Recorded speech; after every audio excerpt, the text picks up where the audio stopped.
So here is how you work the little cable increases with a cable needle, and then I'll also show you how to do it without a cable needle. So the way this is worked is using some knit front and backs, and you're going to knit 2, slip the marker, and first you're going to, at the beginning of the row, you're going to slip 2 to the cable needle and hold those to the front of your work. And then behind that, on the next 2 stitches, you're going to knit front and back twice. So knit front and back once, knit front and back twice, and then knit the stitches off of your cable needle. So that's how it happens at the beginning of the row. And because when you do that knit front and back, it pushes the increased stitch, that one that looks like a little pearl, it pushes it to the to after the stitch. That's why these are, it'll seem odd that we're doing the knit 1 front and backs on both the cable needle and not on the cable needle at the end of the row, but there's a reason for that. 2, 4. So 4 stitches before the second marker, you're going to slip the stitches to the cable needle again, but this time you're going to hold them to the back of your work. And now you're going to knit the first stitch and then do a knit front and back. And get your cable needle into play here. And now you're going to do a knit front and back on the first stitch of the cable needle.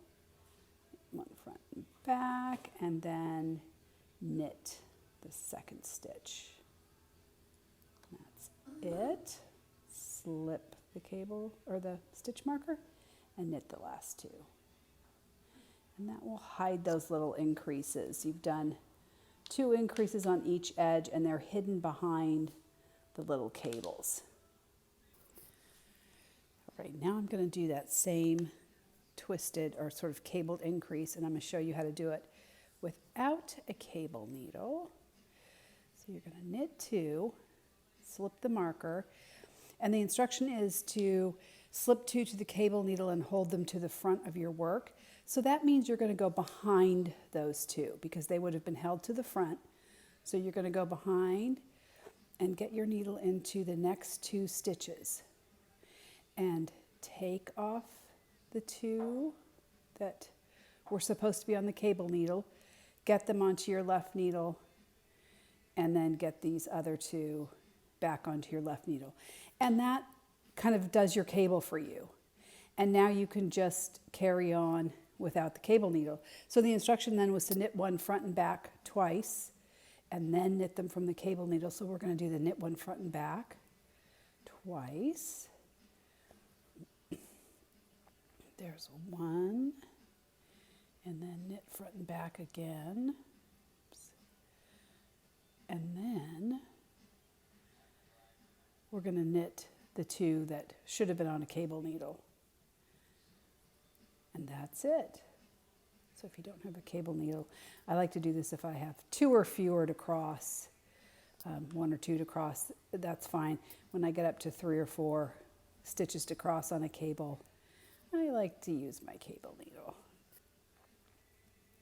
All right, so now this is where I would have taken 2 stitches off and held them to the back of my work. So that means to make those go to the back, that means I'm going to come to the front here and get these next 2 stitches over onto my needle, slip them off, and then quickly just slip the 2 that would have been on the cable needle to my left needle.